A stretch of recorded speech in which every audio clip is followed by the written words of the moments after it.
సమాధి సమాధి సమాధి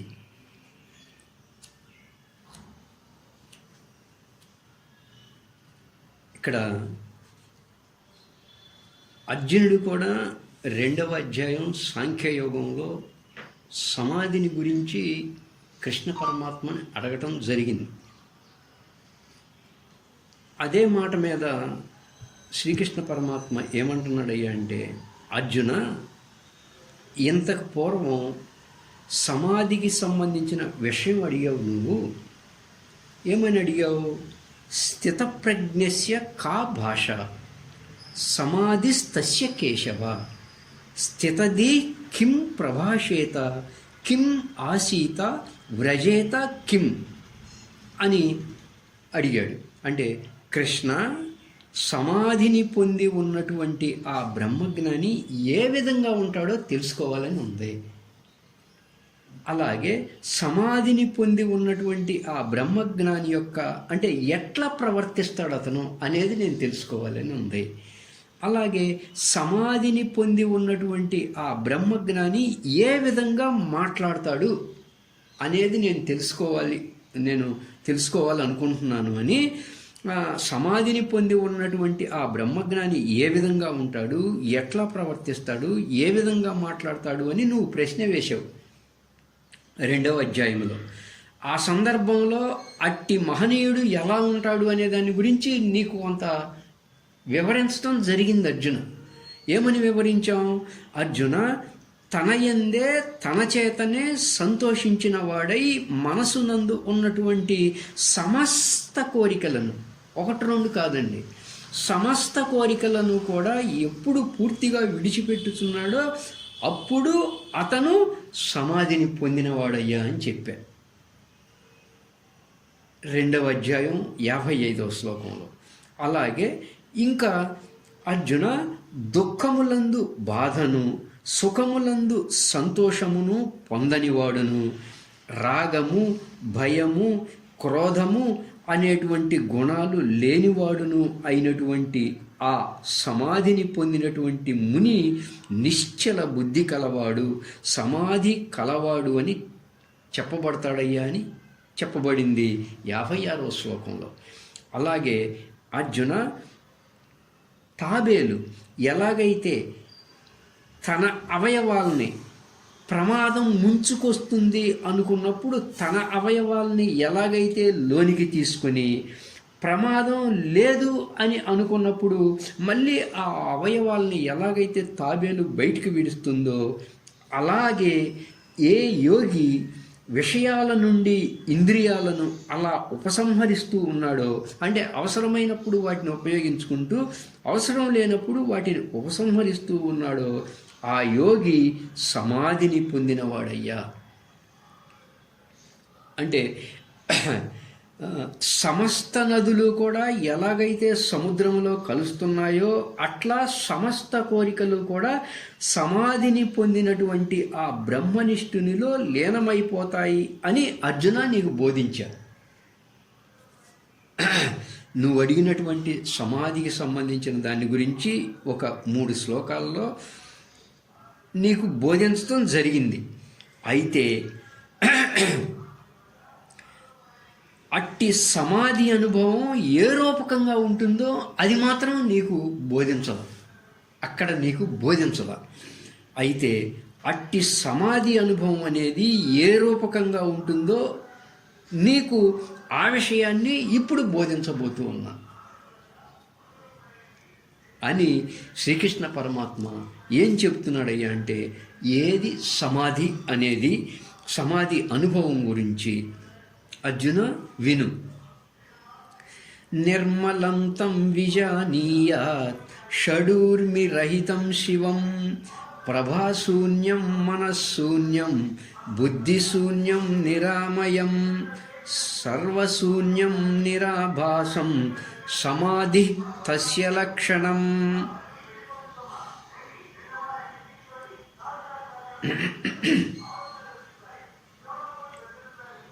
అర్జున, అట్టి సమాధి అనుభవం ఏ రూపకంగా ఉంటుందో నీకు ఆ విషయాన్ని బోధిస్తున్నా విను.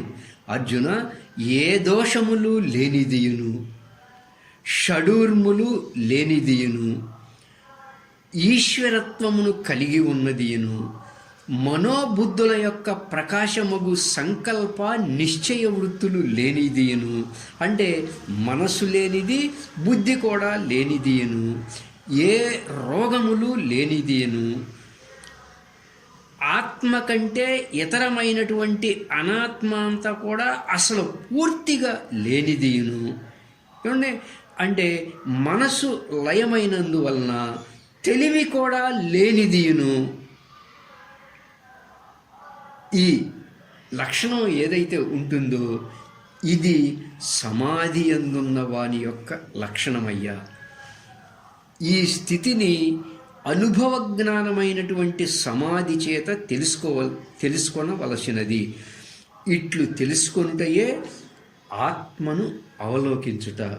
ఇట్లు తెలుసుకొనుటయే విశ్వచైతన్యమైనటువంటి బ్రహ్మమును అవలోకించుట. ఇలా తెలుసుకొనుటయే తన స్వరూపమును తాను ఎరుగుట అవుతుందయ్యా అని కృష్ణ పరమాత్మ ఉత్తర గీతలో బోధించారు.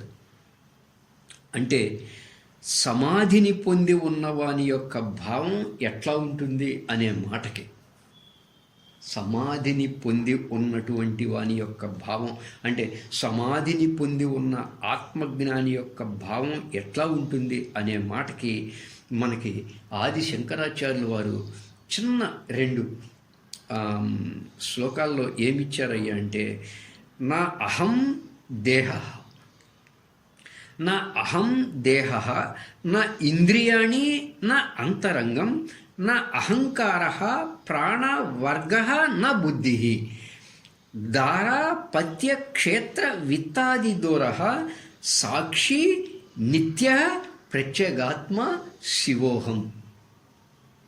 సాక్షి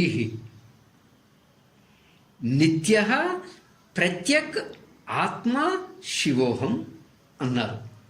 అలాగే నమృత్యుర్ నశంక నమే జాతి భేద పితానైవ మేనైవ మాతా చ జన్మ నబంధుర్ నమిత్రం గురుర్నైవ శిష్య చిదానందరూప శివోహం శివోహం. చిదానందరూప శివోహం శివోహం. అయ్యా, ఏదైతే ఆదిశంకరాచార్యులు వారు ఈ అనుభవాన్ని చెప్పారో ఆ అనుభవం పొందనంత వరకు ప్రతి జీవుడు కూడా ఈ దేహేంద్రియ సంఘాతముతో మునిగిపోయి అవి చేసే పనులలో వీడు కూడా పాల్గొని అవి చేసే పనులని నేను చేస్తున్నా అని చెత్తంతా పైన వేసుకొని నానా దుఃఖాలు పడుతూ ఉన్నాడు. అనగా అనగా చెవి వింటూ ఉంటే, వినేది చెవి, చెవి వింటూ ఉంటే నేను వింటున్నా అంటాడు. అంటే చర్మం స్పర్శ గ్రహిస్తూ ఉంటే నేను స్పర్శ గ్రహిస్తూ ఉన్నా అంటాడు. కన్ను చూస్తూ ఉంటే నేను చూస్తూ ఉన్నా అంటాడు. నాలుక రుచిని గ్రహిస్తూ ఉంటే నేను రుచిని గ్రహిస్తున్నా అంటాడు. ముక్కు వాసన చూస్తూ ఉంటే నేను వాసన చూస్తున్నా అంటాడు. అంటే నోరు మాట్లాడుతూ ఉంటే, నోరు తింటూ ఉంటే నేను మాట్లాడుతున్నా, నేను తింటూ ఉన్నా అంటాడు. చేతులు ఇవ్వటం పుచ్చుకోవడం చేస్తుంటే నేను తీసుకున్నా, నేను ఇచ్చా అంటాడు. పాదాలు అనేటువంటి ఇంద్రియాలు నడుస్తూ ఉంటే, పరిగెత్తుతూ ఉంటే నేను నడుస్తూ ఉన్నా, నేను పరిగెత్తా అంటాడు. అలాగే ఉపస్థేంద్రియం మూత్ర విసర్జన చేస్తూ ఉంటే నేను మూత్ర విసర్జన చేశా అంటాడు. పాయురింద్రియం మల విసర్జన చేస్తూ ఉంటే నేను మల విసర్జన చేశా అంటూ ఉంటాడు. అలాగే వ్యాన, ఉదాన, సమాన, ప్రాణ, అపాన, నాగ, కూర్మ, క్రకుర, దేవదత్త, ధనంజయములు అనేటువంటి వాయువులు వాటి పనులు అవి చేస్తూ ఉంటే నేను చేస్తున్నా అంటాడు. అండి మనసు యొక్క ధర్మం ఆలోచనలు చేయటం. చూడండి, అది ఆలోచనలు చేస్తూ ఉంటే నేను ఆలోచన చేశా అంటాడు. బుద్ధి యొక్క ధర్మం నిశ్చయించటం. బుద్ధి నిశ్చయిస్తూ ఉంటే నేను నిశ్చయించా ఇలాగా అంటాడు ఈయన. అహంకారం అభిమానిస్తూ ఉంటే ఇతనేమంటాడు, ఇది నాది, ఇది నేనే చేశా అని ఇతను అభిమానిస్తూ ఉంటాడు. అలాగే తెలివి గ్రహించి జ్ఞప్తికి తెచ్చుకుంటూ ఉంటే మనిషి ఏమంటాడు, నేను ఓహో నాకు ఇప్పుడు జ్ఞాపకం వచ్చింది, నేను ఇప్పుడు గ్రహించి జ్ఞప్తికి తెచ్చుకున్నాను నువ్వు అడిగిన దాన్ని అంటాడు. దేహం వచ్చిపోతూ ఉంటే నేను వచ్చిపోతూ ఉన్నా అంటాడు. ఈ ప్రకారంగా దేహధర్మాలైనటువంటి జనన మరణాలు దేహానికి వస్తుంటే నాకు వస్తున్నాయంటాడు. చిత్తము యొక్క ధర్మాలైనటువంటి శోకమోహములు చిత్తధర్మాలైతే ఈ శోకమోహముల్లో నాకున్నాయంటాడు వీడు. అలాగే ప్రాణధర్మాలు ఆకలి దప్పులు. ప్రాణధర్మాలైనటువంటి ఆకలి దప్పుల్ని వీడు నాకు ఆకలి వేస్తుంది, నాకు దప్పిక వేస్తుంది అంటాడు. ఈ ఆరిటిని షడూర్ములు అంటారు. అంటే ఇవన్నీ వాటి ధర్మాల్ని అవి పాటిస్తూ ఉంటే ఈ జీవుడు తన మీద ఆరోపితం చేసుకున్నాడు. ఎందువల్ల అంటే దేహం నేను అనేటువంటి భావన జీవునికి ఉంది కాబట్టి.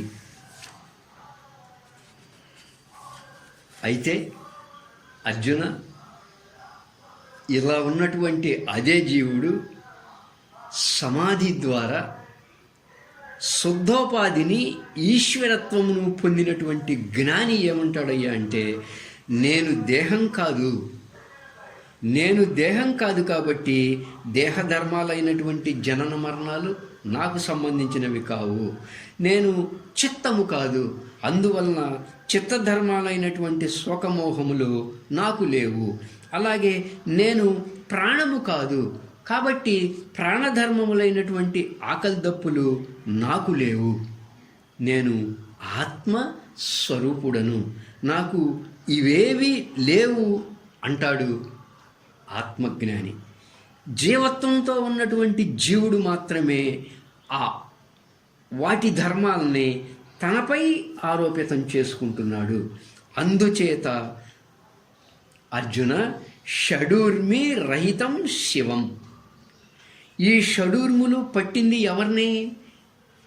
ఈ దేహధర్మాలు, ఈ చిత్తధర్మాలు, ఈ ప్రాణధర్మాలు, ఇవి పట్టింది ఎవరిని?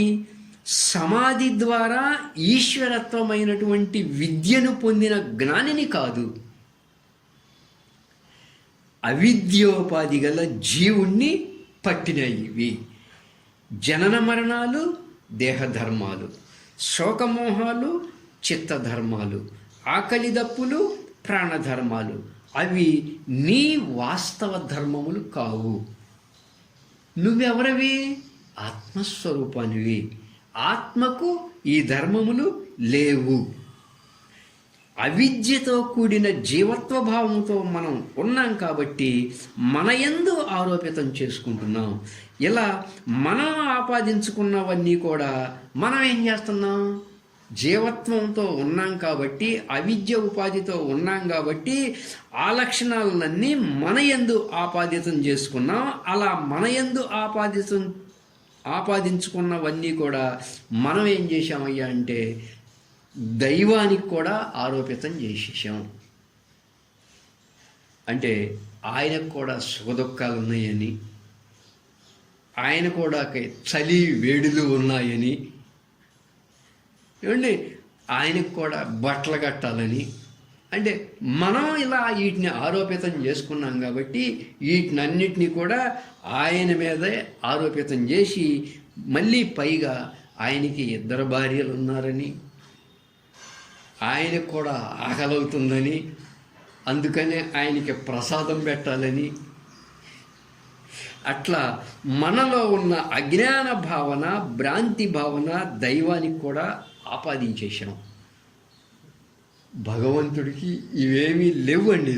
వాస్తవంగా ఆత్మస్వరూపానికి దేవాది దేవుడైనటువంటి ఆ విశ్వ చైతన్య బ్రహ్మమునకు ఏమండి సుఖదుఖాలు, చలివేడులు, బట్టలు కట్టుకుంటాం, ఇడుచుకుంటాం, 2 భార్యలు 3 భార్యలు, ఆయనకి ఆకలి, ఆయనకి నివేదన చేయటం, ఇవన్నీ మన యొక్క అజ్ఞాన భావనలు, మన యొక్క కల్పిత భావనల్ని ఆయనకి ఆపాదించాం. కానీ ఇవేవి కూడా భగవంతుడికి లేవు, ఇవేవి కూడా పరమాత్మకు లేవు, ఇవేవి కూడా ఆత్మకు లేవు.